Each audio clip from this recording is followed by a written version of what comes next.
are the things that are on my task list, on my to-do list, do they get me the business that I want in 3 years? Do they get me the life that I want in 3 years? Or did OPP, other people's priorities, did those whittle their way in and you didn't even realize that your agenda is filled with other people's priorities? You're a productivity master. I'm curious, what does it take to become unstoppable at being productive? Oh man. Well, it doesn't mean that you're naturally productive. Let me just get that right out of the way. A lot of people are like, well, I'm just not a productive person. No. It's about techniques and it's about habits. So it's putting the right habits in place, Stephen. Habits will get you there more than motivation. We can't lean on motivation because some mornings we wake up and it's just not there. If you struggle with motivation, if you struggle with some days waking, I'm like, I don't have it. That's okay. That's when we lean on our habits. So it's putting some good habits in place that will carry you through that consistently. I mean, it's not what we do one day that really matters. It's what we do consistently that matters. So it's about those habits. Yeah, for sure. Well, let's talk about habits for a second, because most people that I know that are incredibly productive, their habits are basically automatic. They kind of conduct their business by principle, and they kind of, or business life, every bit of it by a certain way. Sure. However, converse that with people who are very low productivity also conduct their lives and businesses in a totally different way. Sure. So how do we help the people who need to become more productive, and maybe help the people who are already super productive, maybe give them a little more time in their day for themselves?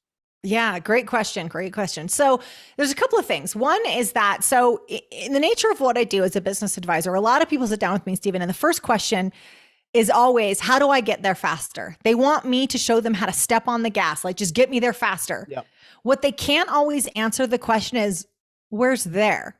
Like they're climbing, they want to climb the ladder as quick as they can, but they're not taking the time to look up and go, well, is that a ladder you actually wanted to be up? And so I would, I'm going to tell you how to be more productive. Absolutely. I'm going to tell you how to master distraction. But first, know where you're going, know where you'd like to be. And what that can simply do is say, all right, where are we going in 3 years? So I would just say, start with clarity. That's real important. That's often not the fun piece. Let's just call a thing. Yeah. Like that clarity step is not the sexy step. People want to go faster. They don't want to stop and go, wait, where are we going? So lean out 3 years. Don't get stuck in the how. I said, don't even think of the how, just think about the what. We can get lost in the tyranny of the how. Instead, I just want you to say, in 3 years, what does success look like in your business, personal life, health, doesn't matter. And then we reverse engineer that. So I'm not going to spend a lot of time in clarity, but know where you're going. Once you get to that step one of clarity, then you got to move into ruthless prioritization. There is prioritization. I've never heard it said like that. It's hard. And you got to be ruthless about it. You've got to, because there's so many opportunities. There's so much things that are barking for your attention, and that's distraction. We'll talk about that in a second. But there's also opportunities. I mean, in your business, there's, well, I could make money this way. I could serve people this way. I could impact people this way. With so much available to you, ruthless prioritization is important. If you, like Jim Collins says, if you have a lot of priorities, you have no priorities, right? Like nothing's urgent. And so really prioritizing, what's the biggest needle movers in my day? What's the biggest needle movers in my business? What's the biggest needle movers in my family? Spending time with your kids isn't always equal across the board. There are times, you and I both know as parents, there are times that really matter to your kids. There are things, initiatives that really matter in your business. So know what those things are and ruthlessly prioritize. That means some things ain't going to get done. That means sometimes letting some people down, or some projects that have to be taken off your priority list and put in the parking lot, because you know what matters the most. You know those big needle movers. So you've got to identify what matters most. Let's go ahead. I was just saying, does it make sense to, when you're looking at those priorities, to be ones that actually somehow allow you to compound your time, your talent, your resource? Great question. Great question. And there's lots of ways to compound that time. So absolutely, when you're figuring out what your most important thing is, you got to be able to connect how that's going to get you to your 3-year goal faster. So, if you're familiar with the whole urgent, but when you're looking at prioritizing things, like some things seem urgent, but they're not really that important. And some things are important, aren't really urgent. And so I always tell people, the things that matter most in your business and in our lives, they often don't bark the loudest. Yeah. You've got to listen for them. And so again, when you're figuring out your most important thing, that may not be that client that's called you 3 times today. That's urgent, but that may not be the most important thing you've got to tackle today. Yeah. So really getting clear on, hey, this is the thing that's going to get me to my 3-year goal. And when you look at your tasks, like you're setting out for your day, really be able to answer, are the things that are on my task list, on my to-do list, do they get me the business that I want in 3 years? Do they get me the life that I want in 3 years? Or did other other people's priorities, did those whittle their way in and you didn't even realize that your agenda is filled with other people's priorities? Yeah, man, that's good. Right. And I will tell you, here's a quick tip. If when you're starting your day, you're like, all right, let's see what's on the docket, and you got to open up your inbox to find your priorities, you're not running your business is running you. Because your inbox is almost always filled with other people's priorities. The biggest thing you got to get done is probably not sitting in your inbox. Let's talk about the biggest thing you got to get done. So if you're familiar with the concept of the one thing, great book by Gary Keller and Jay Papasan. Essentially, what's the one thing that you could do that makes everything unnecessary or less important, right? I loved this book. But what I encourage people to do is find out your one thing each day, and you got to get it done, Stephen, by 9:27 a.m. every day. What's the significance of 9:27 a.m.? I'm going to be honest, it's arbitrarily chosen by me, but you got to get it in the morning, because I tell people, the movie, what was it, Office Space? I say, Milton's going to come and he's going to burn down your building at 9:27 a.m. What's the one thing that you can get done that when the building catches on fire, you go, man, I'm so glad I did that one thing. And you've got to do it first thing in the morning, because we often leave our biggest priorities till the end of the day. Like, I got to get that proposal over, and I'm going to do it at 4:30 in the afternoon. When you're fried. Totally. You got decision fatigue. You're not at your best. We don't make good decisions when we're tired or scared. Oftentimes at the end of the day, we're tired. That's not the best time for our one thing. So establish your one thing and get it done by 9:27 a.m. every morning. Yeah. No, it's so good. That is so good. Yeah. It's funny how subtle changes can make a massive difference. For sure, right? For sure. Yeah. And I tell people, make progress on that one thing before you even open up that inbox. Like it's got to be scheduled. It's got to show up on your day. I mean, the old adage of tell me where you spend your money. I can look at your bank account. I can look at your calendar, and I know exactly what you prioritize. That upsets people, but it's so true. It's so true, right? People get mad when you tell them, and you're like, I'm sorry, where you spend your money, where you spend your dollars, and where you spend your minutes. That's what you prioritize. Well, and that showcases personal responsibility, or the lack thereof. For sure, right? For sure. And so you got to take control of your business. And part of taking control of your business, your health, any of the aspects of your life is by prioritizing what matters most. We try to fit those things in around all these other big rocks in our day. No, those got to go first. So, it's the clarity, it's the ruthless prioritization. And if you want, we can pop into distraction, which is what usually kills people. Yeah, because I find that people are spending about 5 hours a day in distraction mode, which means they're losing, I don't know how much time in a week, in a month, in a year. Yep. Where I come into work. I love my team. I'll connect with them, but my day is my day. So I can get home to my family and spend time with my family. For sure. And I'm glad that you brought that up, Stephen. So I'm going to talk about how to battle distraction. But I love that you said, I got to get my day done so I can spend time with my family. A lot of people don't directly correlate, and they should. When you get distracted, you are robbing time from your partner. You are robbing time from your kids. You're robbing time from the gym. Like, people just go, oh, the day is the day. No. The day is what you let happen to you if you don't design it. And if you get distracted, if you go down this rabbit hole, if you find a TikTok video where you spend too long working on something that you don't need to be spending that much time on, you're then missing dinner with your family. You're then missing soccer practice or baseball practice, whatever it is. You've got to connect those, and that is painful, but you've got to connect those as the catalyst to get you out, to get you focused. So you're absolutely right. Most people are distracted for hours a day. If you follow an employee around, if you follow the average American worker around, it's amazing how many hours are lost time. Oh yeah. And people talk about oh man, I put in my 12-hour day. I'm hustle culture. I don't care how many hours of you sat in front of your computer. You're awake. Right? Right? Like, how many, and you don't even have to, we'll talk about what the biggest distraction is, but you don't even have to touch anything to get distracted. Like, this 3-pound organ right here is an amazing tool at keeping us totally distracted. Yeah, for sure. It's funny. I'm thinking about this, that when I threw out 5 hours of distraction, I was being legitimate. There was a study done a year ago, maybe 2 years ago, And as you started going through the different generations, like the millennials, Generation X, generations, all that kind of stuff, the younger the generation, the more distracted and the more media that's being consumed on a consistent basis. But even the baby boomers were still 3.5 hours a day. Of 3.5 hours a day of being distracted, being distracted in TV, radio, social media, overindulging with overindulging with hanging out with your friends and stuff like that. Sure. But yeah, year after year, they say, well, I got these dreams. I got these, when am I ever going to make it? I'm thinking to myself, that 3 hours a day is a great place to watch a video, read a book, go to a seminar, go follow Pivot Me. Like there's all these different things that can be done now if you weren't distracted. You're absolutely right, Stephen. That's exactly it. When people say they don't have time, I'm like, oh, I can find time real easy for you. Give me your phone and I'll show you where your time is.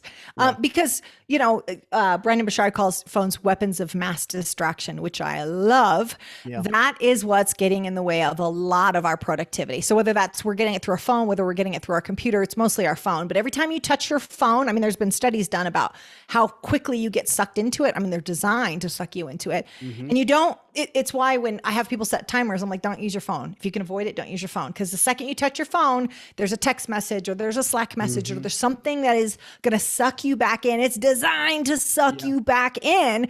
So I caution people to stay away from their phone. So you're absolutely right about this distraction. So when I look at distraction, I look at digital distraction, which is things like your phone. It's the ding, it's the chime.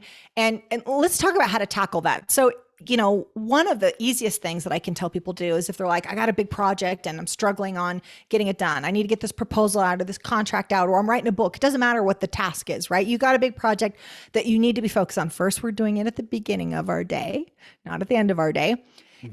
You got to minimize the digital distractions. You've got to turn off the dings and the chimes and all the things that have been designed to get your attention back. Like those kind of distractions, they're robbing you of your genius. When you give into them, they're taking your genius away. You ain't going to create anything magnificent if you spend your day distracted. So you have to correlate those things. It's not just about entertainment. I would argue it's not entertainment at all. It's simply distraction.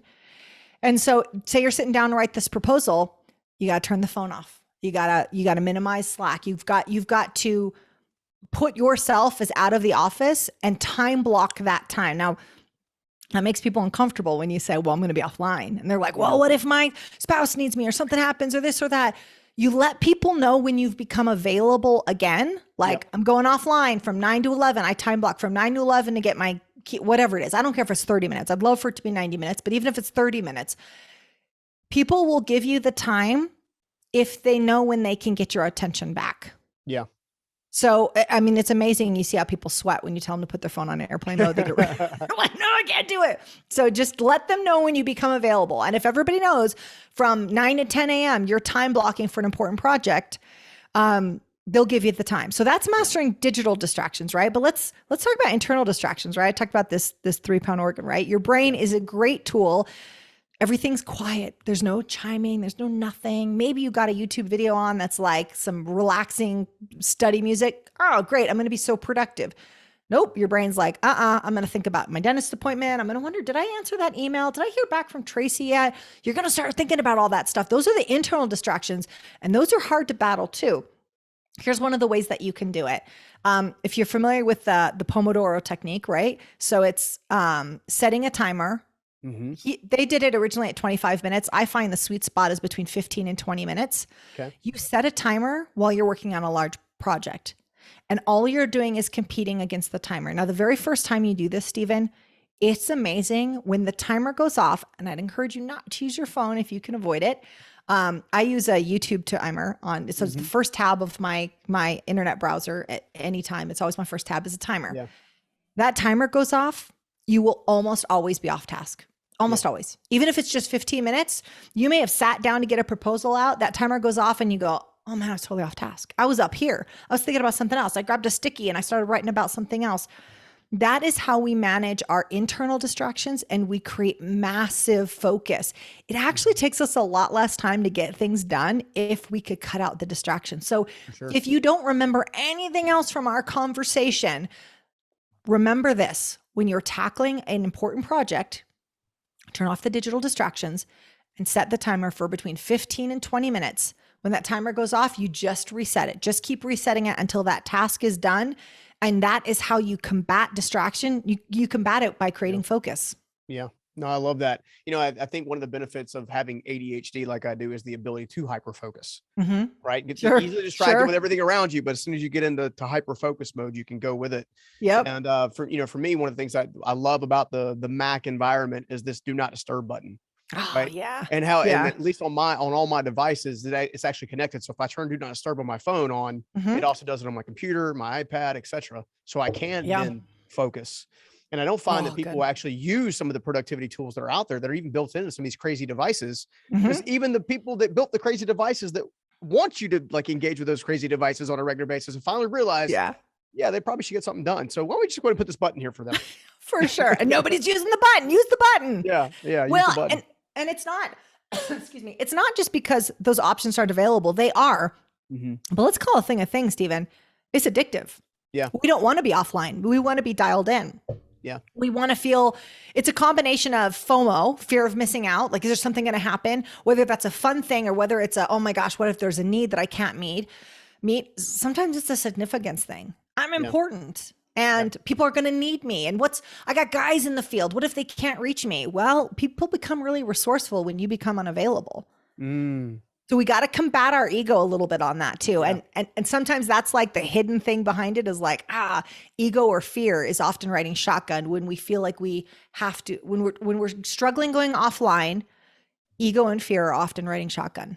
This is so good. This is so good. People are going to love this episode. Let's go.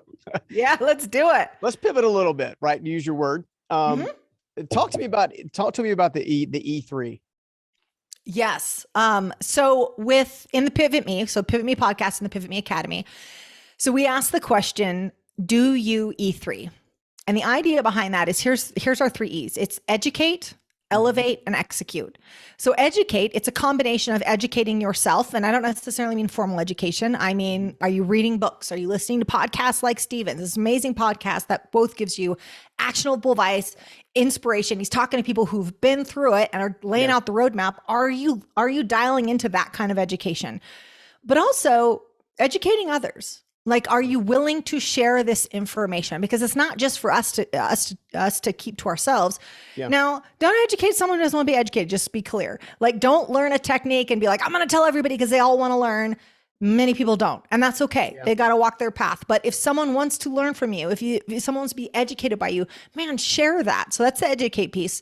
Elevate, same idea. Elevate yourself. We are supposed to outgrow ourselves. If I am thinking the same thoughts I did this time last year, if my day looks the same as it did last year, I've missed 365 amazing lessons, right? The failures and the victories. And so it's elevating yourself.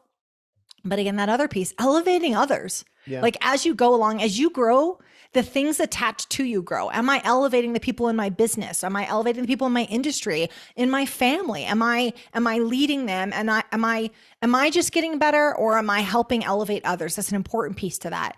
And obviously the last one, which is my personal favorite, which is execute. Now, we don't execute others, just to be clear, but we do need to be executors. And here's why that is so important, Stephen, is that many people talk about the amount of books they read. They brag about it, right? Like, 52 books a year. Look at me go. Look at me go. I don't care how many books you read. I care how many books you've executed on. Like, what have you put into play? That's great. You read Traction. Did you do the EOS? Did you do the pieces that it said in that book? You read David Scoggins? That's awesome. How did your workout routine change? Yeah. So when we talk about execution, that's so important, Stephen, because a lot of us fail to execute. We get stuck in this whole education. I'm going to gather information. Luckily, us entrepreneurs are usually pretty quick at executing. We go ahead with 20% of the data points. We're like, I feel like I got it. Let's go ahead. Yeah. But if you're someone that gets stuck in that analysis paralysis, if you feel like I need more data points, I need more education, I need more experience, you don't. You need execution. You get going. You just got to do it. I mean, we learn by doing, not by preparing. You got to do your due diligence. Yeah. But then there just comes the point where the rubber meets the road, and you're going to learn by getting out there and doing it. So the execute piece is a really important piece of that.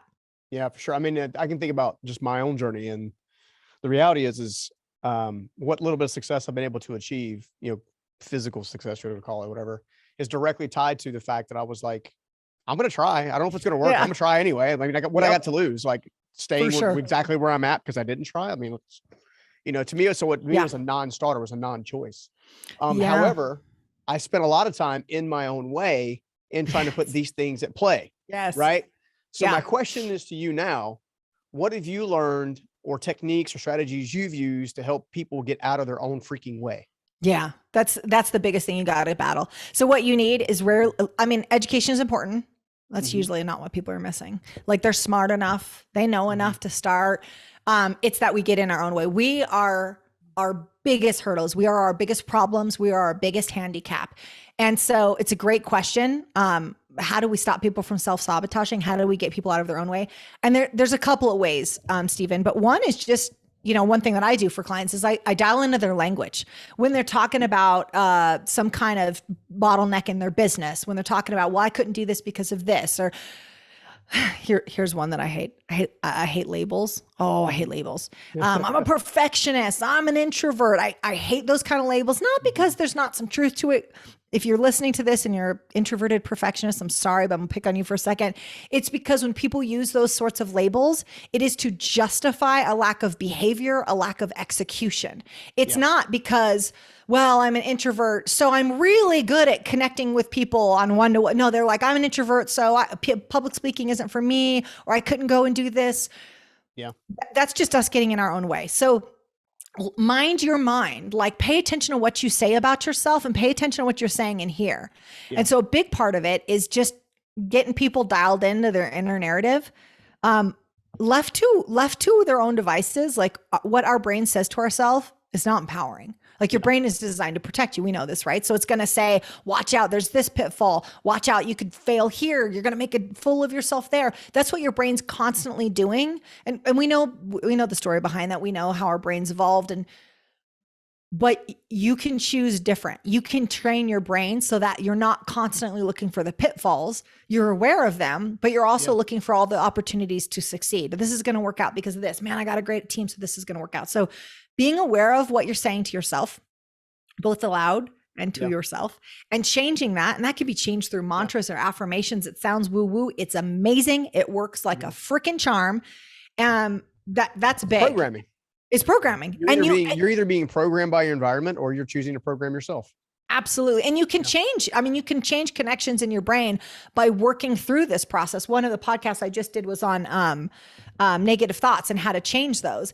And our brain we're hardwired to look for the things that are wrong, right? And then all we're doing is having the same thought over and over again. So we're reinforcing this pattern. So you disrupt the pattern, and you're like, when I walk into the room, instead of when someone gets up and walks away, I think, oh, that guy doesn't respect me. That guy doesn't care about what I have to say. Instead, I'm like, that guy's going to go get a notepad because he wants to write down what I'm going to say. That's right. Like, reframe that. Like my digital one right here. That's right. Oh, is that the remarkable one? Which one is that? Oh, I like that. Got a little digital envy. I want one of those. Okay. So there was another one I was looking at. Amazon.com. I'm just kidding. Yeah, right. This is not sponsored, but if it was, I was looking at that one now. I was like, oh, I want that. So just reframing things. Know that if you do not, here's the thing. When I talk to people about like affirmations and saying things to yourself every morning, stuff like that, I always tell people, either choose your affirmations or they will choose you. Yep. Everybody has a mantra that goes through their head every day. Oh, see how she looked away? She's not interested in what I have to say. Oh, see how he got up and walked away? He doesn't hear what I have to say. When my staff turns and looks the other way, it's because they don't respect me. Maybe your staff is distracted. Maybe your staff has ADHD and they have to put their mind on something else so they can effectively hear you. I've got someone on my team that she's like, I have to look away from you so I can hear you well.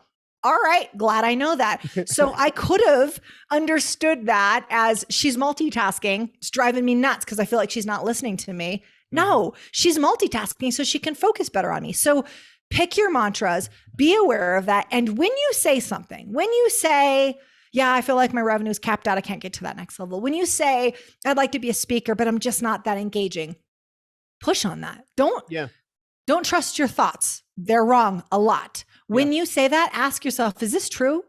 Is this really true? Yeah. What if it wasn't true? What is this thought costing me? And you can reframe that in your brain. I mean, we think that the past is, oh, it's a collection of facts. No, it's a collection of shaded memories that you could, you can massage that. So your brain, if you know how to leverage it well, will be an amazing tool.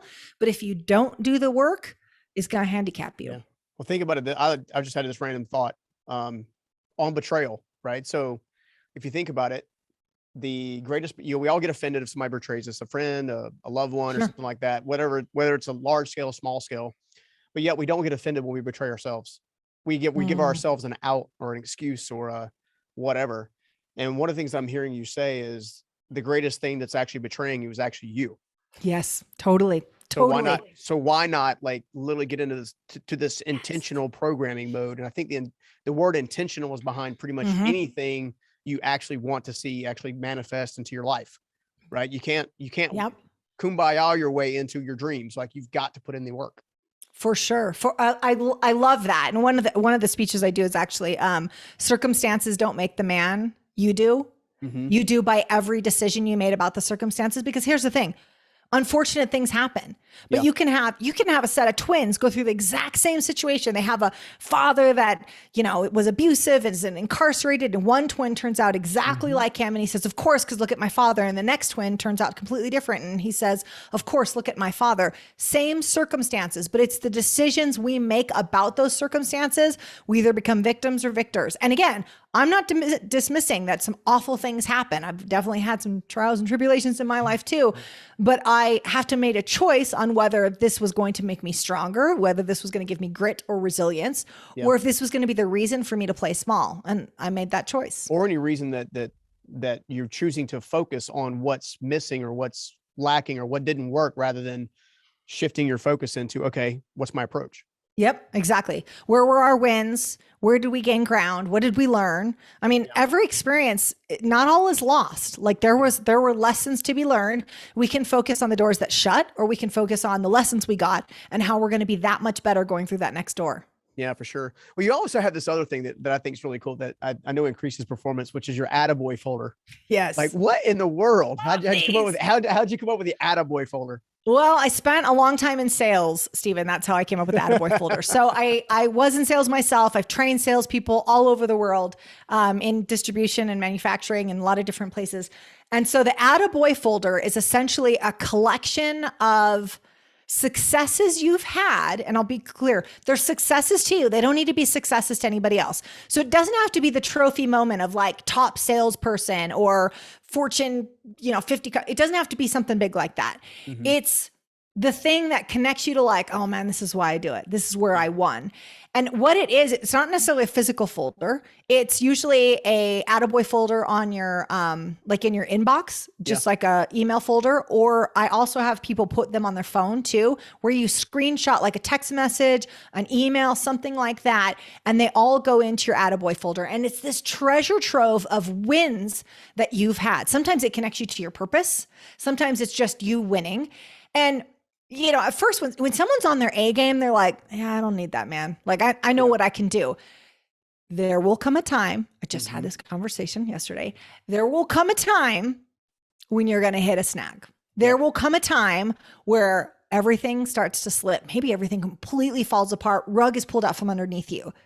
And you will need that Attaboy folder. Yeah. So you get hit with a lawsuit or, your spouse says I'm out, like something happens and your foundation gets shook and you're going to need to be reminded of who you are and what you can do. It's a great confidence boost too. So it connects you to purpose, connects you to confidence. I've got one every morning, or I've got one that I could look at every morning if I needed to. If I was having a rough morning, I have it on my phone and I can open it up and I go through my Attagirl folder. Yeah. And in there, it's client wins, business wins, a message from my husband. Like it can be a whole host of things, but it's to anchor me to the things that I do and the value that I bring. And it gets you up in the morning. It will pull you out of funk. I mean, again, when you're riding high, you feel like you don't need it, but there will come a time that you need that Attaboy folder and it is gold. Love it. I love it. When I was studying more of your content, learning more about you, I was reading through your bio. It's crazy. I survived one military coup. I was like, Almost What? 2. That's why it was like, almost 2. All right. So, sorry, I just for fun, I have to know the story. Sure. Like, Okay, I got to abbreviate it because there's so many things that happen on this. I mean, this could be a book. So I say it one because I almost was in a second one in Honduras, but the one that I was in was in Fiji. It was the George Speight coup of Fiji. And I was in New Zealand at the time, and I was supposed to fly in to Fiji, and then this coup erupts. So my plane got delayed by 2 days, and I'm sitting there, this is before kids, and I'm like, do I go? Do I not go? And I was like, I have a pretty adventurous soul, and I remember thinking, I don't have anyone really depending on me. I'm gonna go. So it was my boyfriend at the time, turned husband, but we fly in. There's another thing you need to know about me, Stephen, which is I've been all over 40, 50 countries, right? I actually know how to fly a plane, but as a passenger, I'm a very nervous passenger, which is hard when you travel a lot for business because I don't like control issues over here. You know, everybody always asks me that. I say no, but maybe some people would disagree with me. So, so we're flying in to Fiji. It's in the middle of the coup. They closed Suva, which was the main airport. So they reroute us to Nadi, Fiji. And it's a real bumpy flight because there's a storm. And I've got a thermos with alcohol in it. And every time the plane would go up, a shot would go down, right? So I'm telling a very terrible story, but it's funny. So we land in Fiji. Like they open up the airport for one flight to land. It was our flight. We land. They close the airport because there's rioters around the airport. We get out. I've had a couple of shots and I was like, hello, everybody. Thanks for greeting us. They were not greeting us. They were rebels. They weren't there to greet us. So we ended up getting taken to this military compound, which was run by a voodoo priestess named Mama Susa. And it was in barracks. It was back, we had like an old video camera. We pulled it out and like said goodbye to our family. We're like, so we're here. We hope we make it out, but just in case, we're going to send this message to our family. I ask my parents that finds this video. Yeah, I tell my parents to please take care of my dog Bart. Then we end up getting out of the compound, kind of escaping. We found a guy that had like this boat, and we asked him if he could take us to one of the islands so we could sort of sit out the military coup.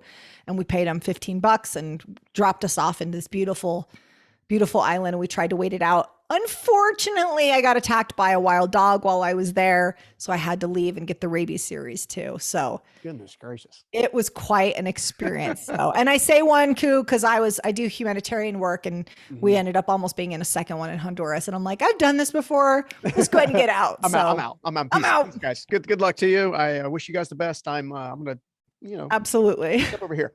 Yeah, it was pretty wild. So it's interesting getting the rabies series because they bring in all the you just don't hear you just don't see things like that in people's bios. So I was like, I'm gonna ask about this. I gotta know about. Well, and they bring in all like the medical staff. They brought in all the residents because they're like, oh, we got a rabies case. To be clear, they don't know if you have rabies unless they cut your head off. So they didn't know if I had it or not. They just knew I was attacked by a wild dog. So they brought in all the medical students and they're asking me questions and they'd never given the serum before. So they're sitting there with like a calculator and the 7 people and they're like, okay, what's your weight? And they're putting it in and like multiplying things. And I'm like, could you do the calculation outside the room? Cause like my confidence is kind of dropping watching you do that on a calculator. So it was a wild experience. Well, it's either that or the witch doctor. So, Exactly. I could have been, yeah. Mama Susa probably would have taken care of me too. Oh my gosh. Yeah. I got a lot of crazy stories. If there was a question you haven't been asked yet, that you've been dying for someone to ask you so you could like show off some stuff or tell us some stuff, what would it be? Dang. That's a really good question, Stephen. Well, the first thing that popped into my mind, honestly, probably because you asked the travel question, is going your own way. I have a long history of bucking the system and going my own way. And, I didn't even realize how much of it is until my 100th episode. And I had some people asking me questions and it permeates every aspect of my life. So when I was younger, I was a skateboarder, I was the only female skateboarder. Then I became a weightlifter, did a competition. I was the only female in Coach Coverly's weights class. He tried to get me to switch to home ec. Coach Coverly was not a nice man. Then I competed. I was the only female competing. And and then when I turned 18, I didn't come from people that traveled and I pretty much bought a ticket to London right away. And I was like, I'm out. And then at 20, I bought my first house. And I don't say that as like a blowing my own horn. Yeah. I want to share that because I fought adversity at every step of those, Yeah. whether it's being in a bench press competition with a bunch of guys and there's so many more things. There's so many more things. Stack. I went into an industry where there's very few females. I spent my career being in rooms where I was not welcomed, and that's hard, but man, it's just given me such grit. Yeah. And so I share that because, and maybe I sought out those environments. I mean, I think they're natural to me. It's hard. Maybe it's just my rebellious nature, but I share that so that people know that nobody knows what's right for you. Nobody knows what you can and can't do. For sure. And whether that's a parent, that's a sibling, that's an aunt or uncle, a teacher, or even like fast forward to being an adult, and maybe that's a partner or a coworker, they don't know what you can and can't do. It's just because they've never seen it. They don't know that you can, go to 40, 50 countries and be okay. They don't know that you can go through a military coup and leave with maybe the rabies series.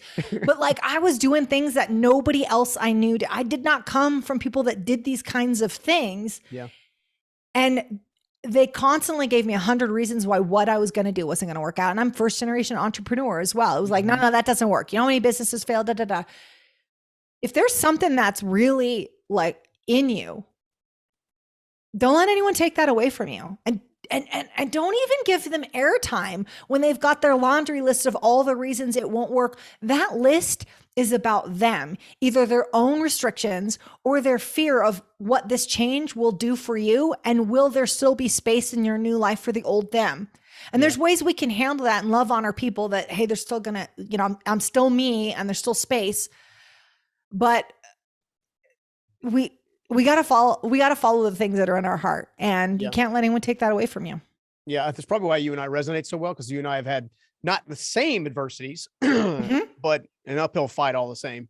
For sure. And one of the things that's taught me is what you're saying, which is you really have one choice in life: either live by someone else's expectations or set your own. Yeah. Right.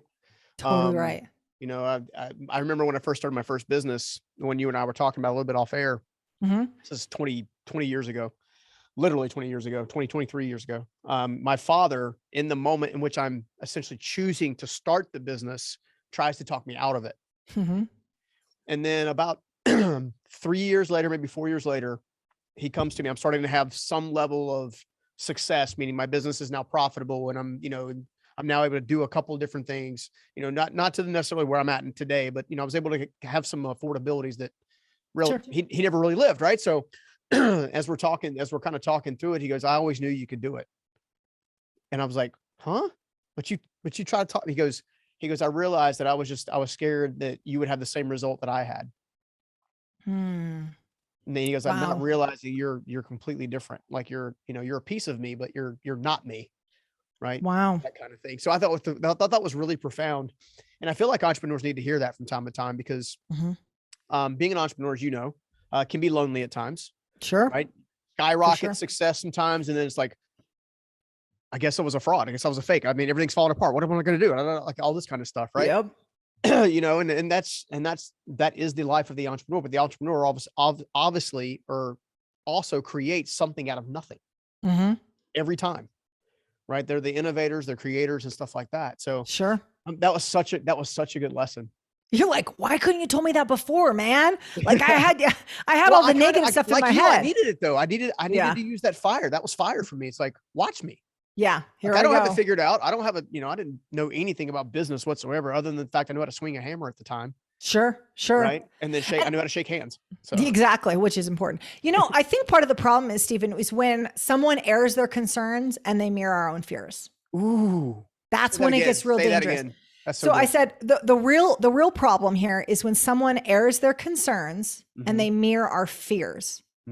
So if someone says, you're not really well spoken, so I don't see you being a speaker, because sometimes you get like caught up in your words and you're like, shoot, I've been worried about the same thing.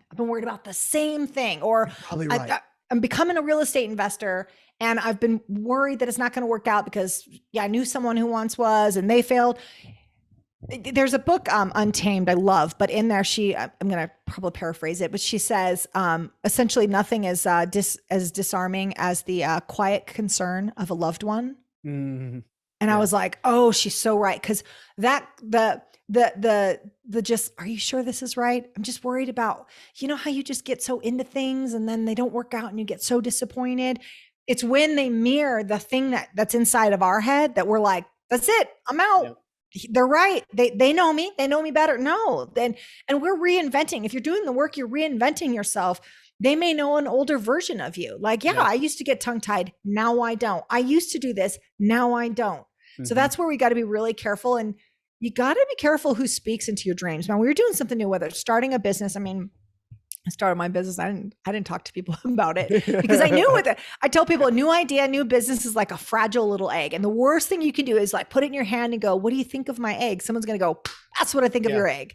Yeah. Most people are going to come at it with a sledgehammer. I'm sorry, but that's just it. And again, that's about their fears and concerns.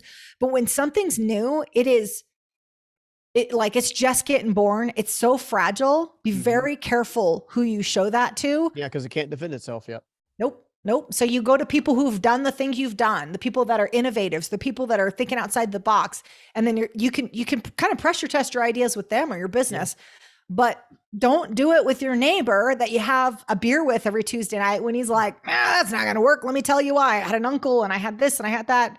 You can't listen to that guy. When I became a real estate investor, everybody came at me with all their stories of family members who had lost money in real estate.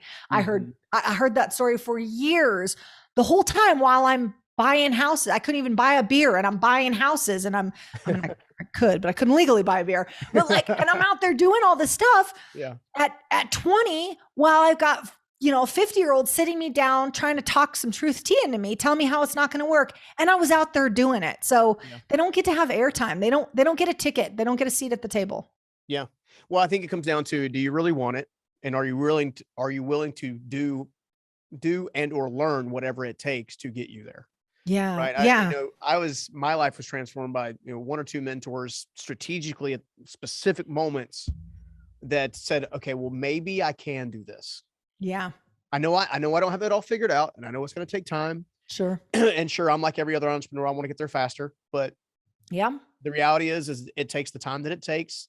And it's only that time that it takes is directly connected to the person you are becoming. Yeah. You're either becoming that person quicker or you're becoming that person, at a snail's pace. Right? For sure. And Stephen, if you wouldn't mind, I think we should probably touch on one other thing, which is the peer group thing, like the importance of the peer group. Yeah, for sure. So one of the things we talk about at Pivot Me a lot is the difference between a design peer group and a default peer group.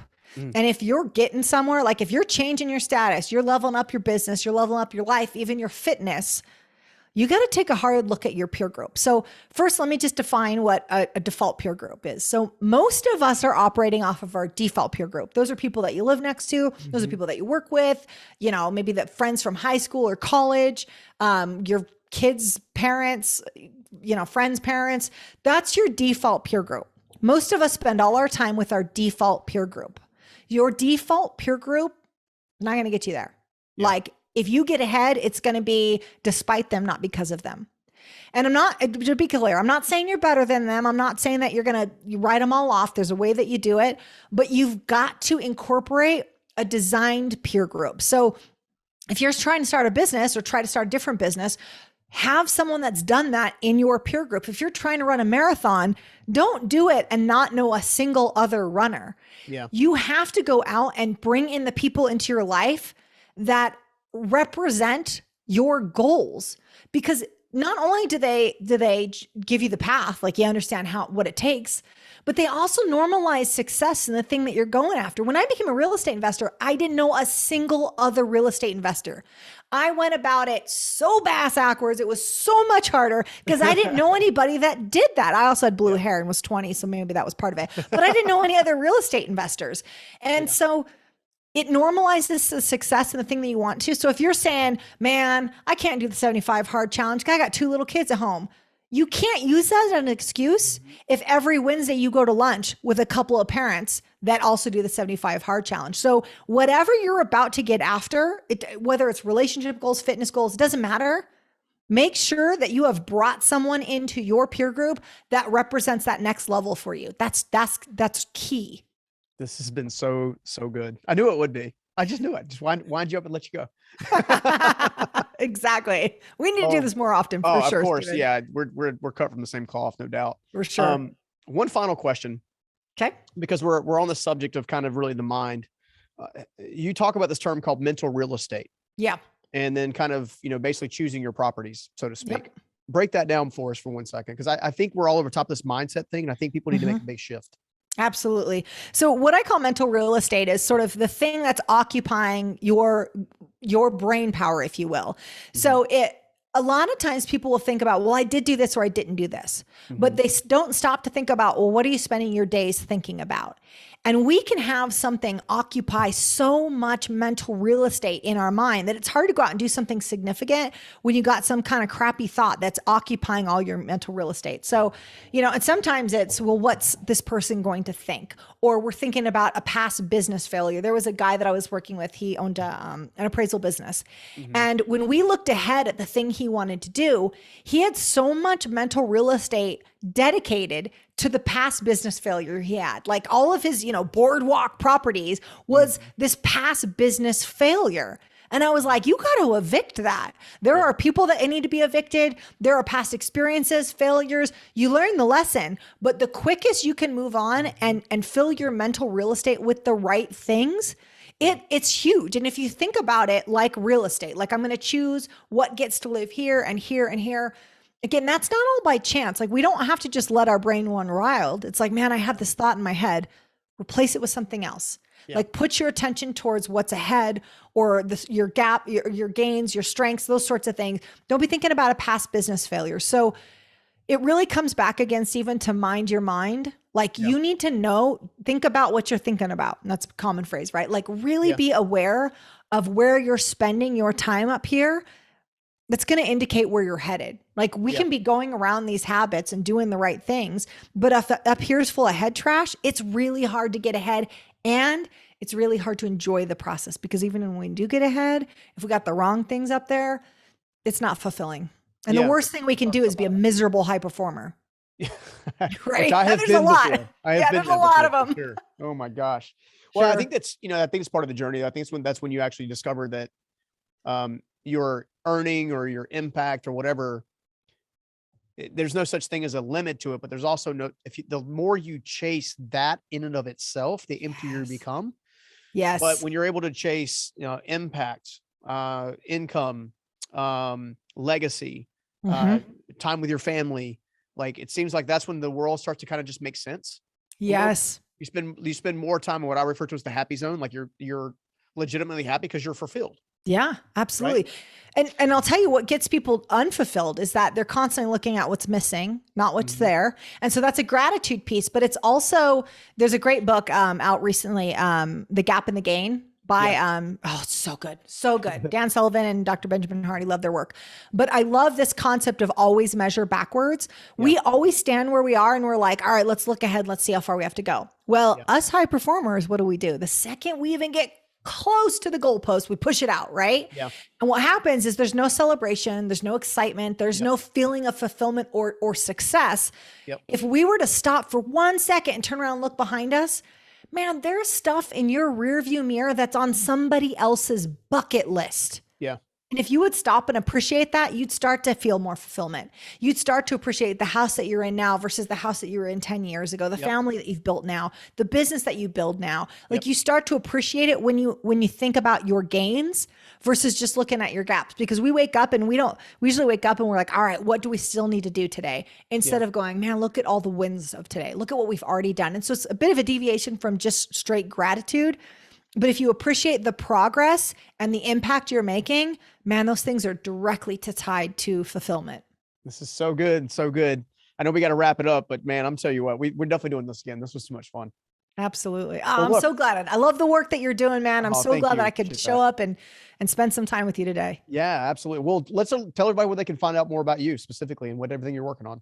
Absolutely. So our website is pivot-me.com. And in there, we've got information on our digital course on time management and productivity, which is called Multiply Me, obviously, because who doesn't want to multiply themselves, right? And then on all the social platforms, I'm the April Garcia, obviously the Pivot Me podcast we have as well. And we're about to relaunch our YouTube channel. And that is quite the endeavor too. But pretty much everywhere you go, the April Garcia, you're going to find me. Rock on. Well, thank you again. I can't wait to see you again. Thank you. All right. Take care. Peace. Bye.